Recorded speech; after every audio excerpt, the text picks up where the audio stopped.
In the past, even in California, tax-deferred retirement savings plans have been solid vehicles for protecting assets from creditors.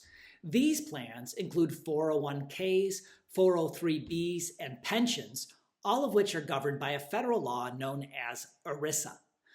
A new California law drastically reduces the creditor protection of ERISA-governed plans. Starting in 2025, a California court will be able to order that funds in such retirement plans be paid to your creditors when those funds are distributed to you. In other words, California courts can garnish your retirement plan distributions like wages to satisfy your creditors.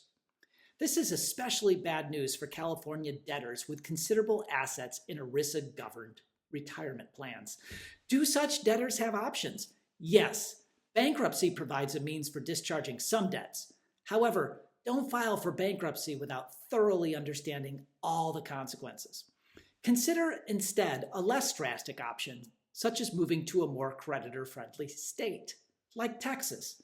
Texas law protects from most types of creditors all your retirement plans and distributions from those plans, including tax-deferred ERISA plans, Roth plans, and IRAs. I'm Daniel Van Slyke, attorney at law. To learn more about asset protection and estate planning, subscribe to this channel and check out my other videos.